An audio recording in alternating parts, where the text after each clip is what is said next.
to Sakura Pop, where your K drama musings come to life. I'm your host, Jackie. How are you doing, listeners? I hope that you've been finding time to de stress from your daily troubles and found an hour or two to spare on your favorite programs. Today, I am here to recommend you something new, something very beautiful. So, a couple of weeks ago, my best friend asked me if I watched a quaint little show called Navillera. I confessed I did not, and after reading the Netflix summary of it, did not find it particularly interesting, especially not after the banger that Vincenzo was. It's really hard to find something that can follow up with that act, don't you think?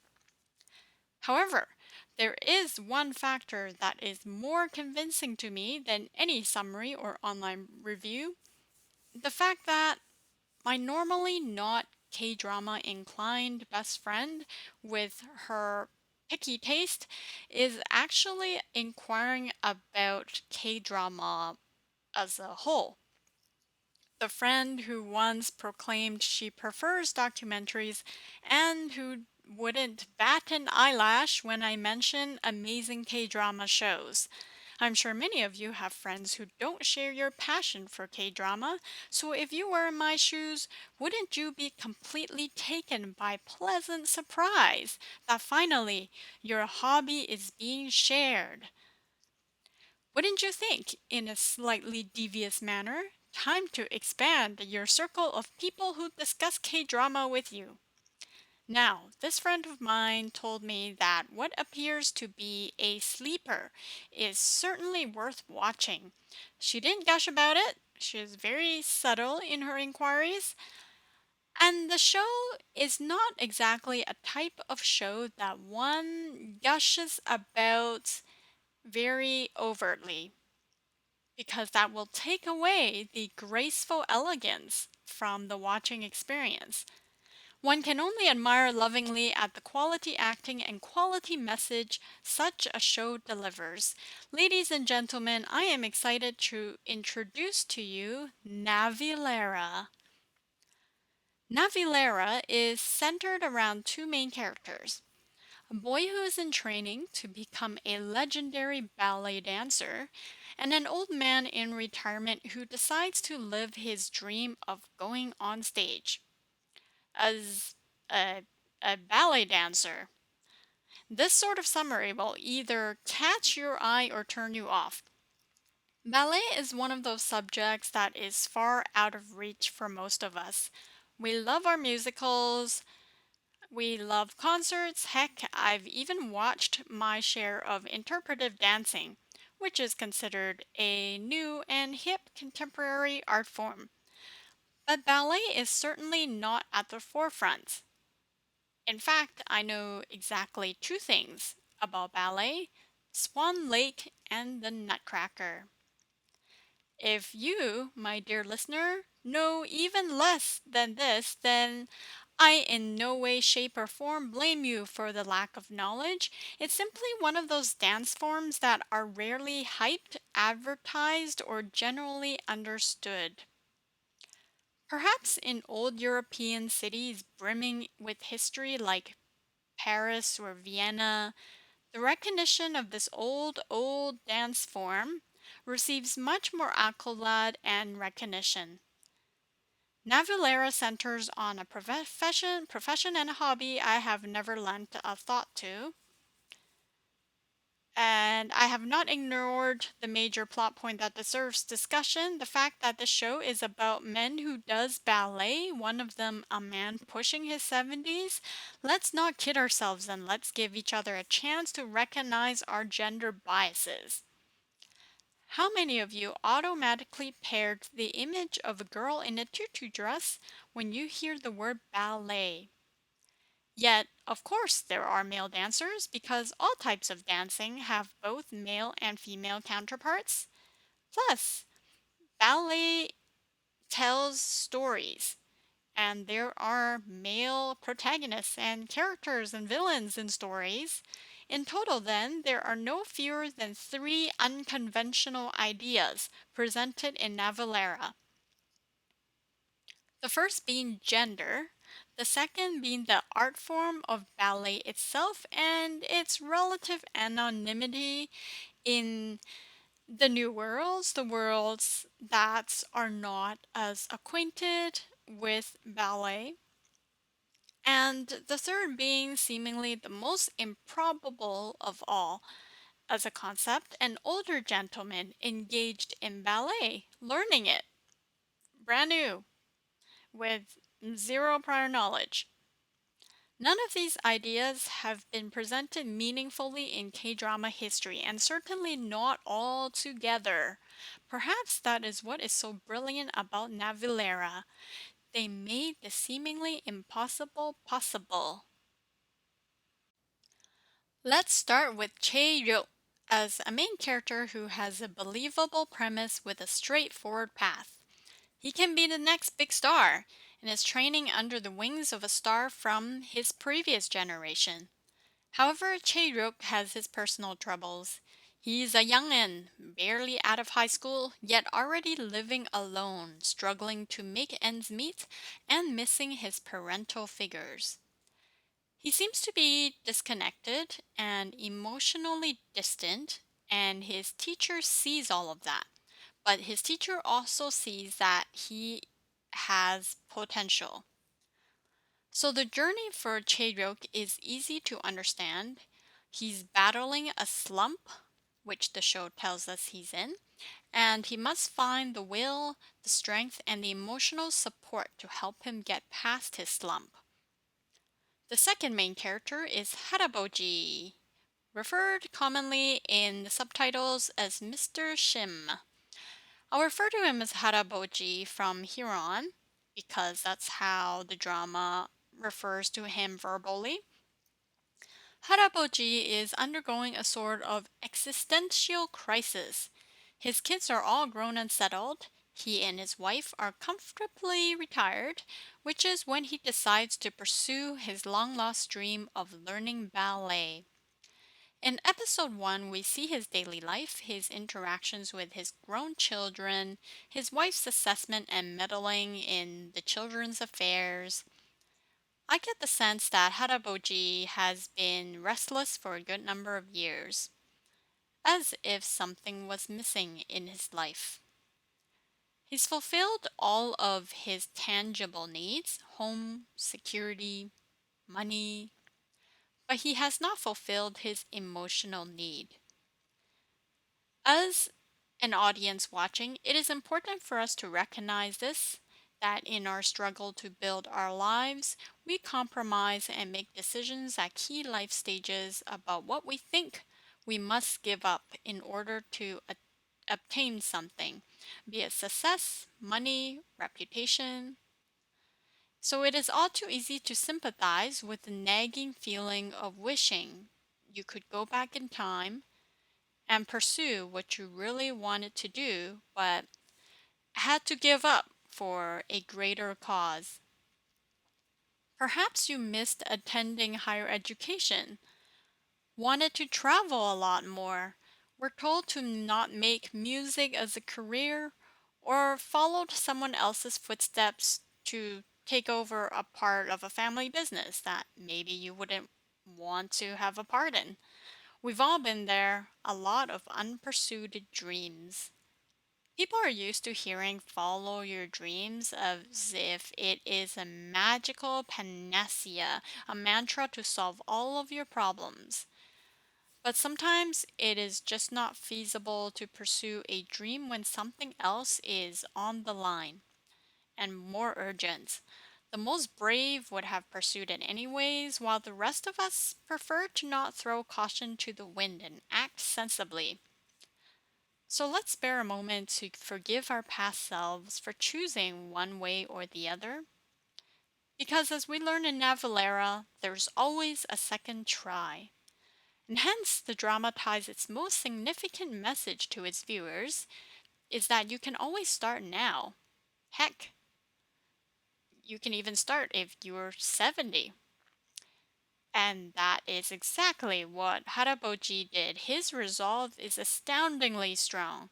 If there's one thing that age does to a person is that one is able to stop feeling embarrassed and awkward about many things. These are the most delightful moments in the show. Haraboji is a kindly man with wisdom of the ages, and it's such a joy to see how matter of factly he approaches life. Some minor spoilers here, nothing that would spoil your enjoyment, of course. But at one scene, he shopped for his own ballet clothing, completely unflinchingly.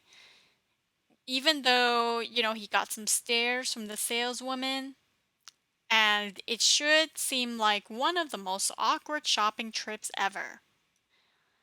He also helps Chae-ryuk with part-time work and he wheedles the doctor for special attention.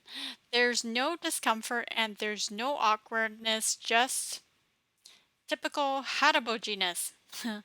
And that's what I love about this character. Why bother being embarrassed? You got more important things to take care of. Social conventions be damned.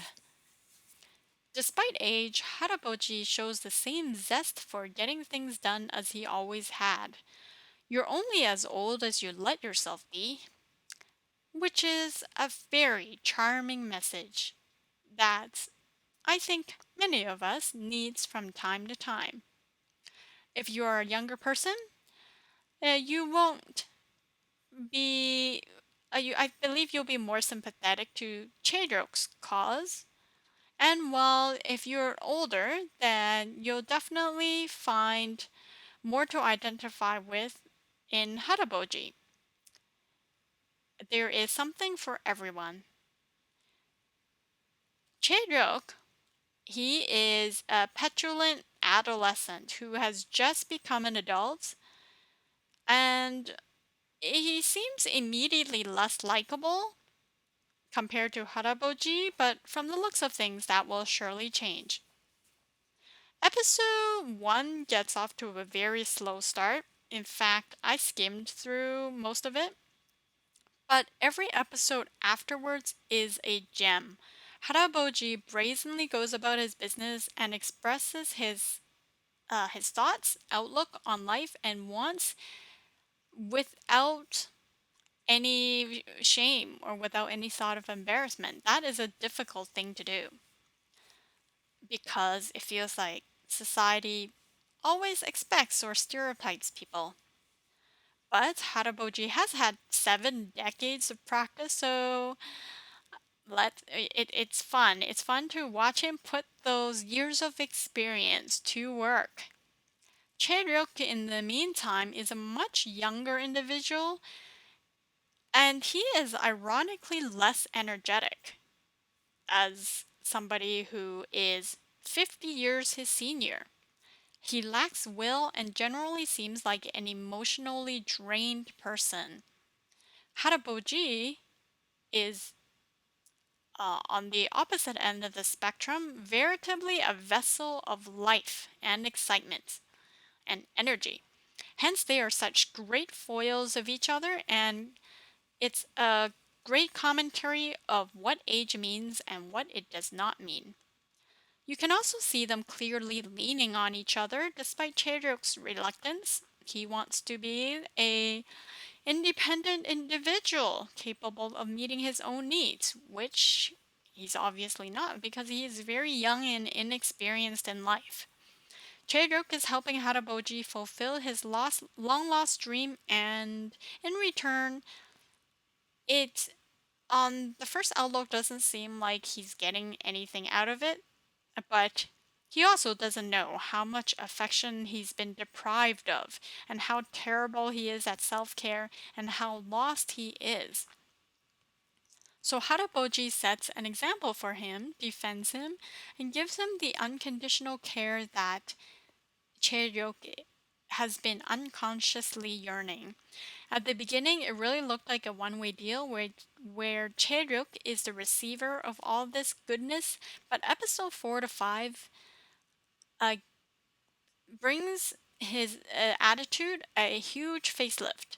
as Haraboji's attitude towards life starts rubbing off on Chaedruk.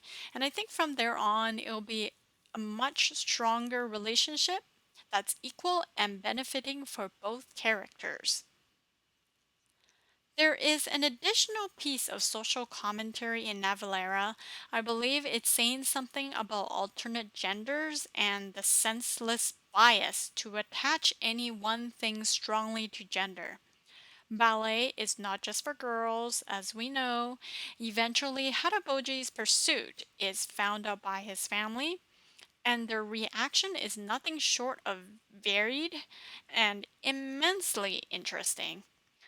I specifically find one scene in episode 4 that to me strikingly ties to the idea of a person who's, quote, come out of the closet, unquote. You can't miss it. This is where the Harmony, which is Haraboji's wife, walks in on him in his bedroom. And to me, that looked very much like a subtle symbolic scene that works on so many levels. The show is surprisingly captivating in the same way Record of Youth had momentous scenes of confrontation. So, despite it looking all calm and pretty and filled to the brim with goodness, there is a lot of tension and confrontation, especially between family members, between Chaedruk and Haraboji, between Chaedruk and his coach. It's everywhere. And well, that is life after all. You spend most of it learning to deal with people. I especially enjoyed Chaedruk's challenge to Haraboji, and that is, before Chaedruk could agree to teach him ballet, that Haraboji has to, in some ways, learn to prove that he's capable, that he's got the willpower, and that he can build the dexterity. I also enjoy scenes on the rare occasion when Haraboji is telling people off for being horrible and mean. Not surprisingly, he's like a mother figure to Chaeryeok, and we know moms are always in the right. There are plentiful of other heartwarming moments that will bring you to happy joy and maybe even a few tears. The characters are believable, we are immediately sympathetic to their plights, and there's nothing quite like a show where you are wholeheartedly rooting for the leads. Haraboji's acting is astounding. You can see every worry and every smile etched into his face. Cheruk, on the other hand, is Haraboji's foil. He is a block of ice, seeming to want to show or feel no emotions, but he slowly and believably thaws by episode 4. He acts very much like an adolescent on the cusp of adulthood, that awkward time when you can't completely take care of yourself, but you don't want others to do it for you either. Studio Dragon and TVN co produced this show, so it's got tones of Record of Youth in it. But to me, Navillera is much more satisfying to watch because the character attitudes feel less polarizing and the family dynamic is less dramatic. Navillera is a gem, make no mistake of that, and an emotional slice of life that gives you happy feelings and above all gives you hope, which is something that we all need in these crazy times. And that's a wrap. I'll be back with more entertainment for your listening pleasure. You can email me at sakurapopcast@gmail.com. You can also follow me on Twitter at SakuraPopcast. Have a fantastic week, everyone, and keep musing about those K dramas. 안녕!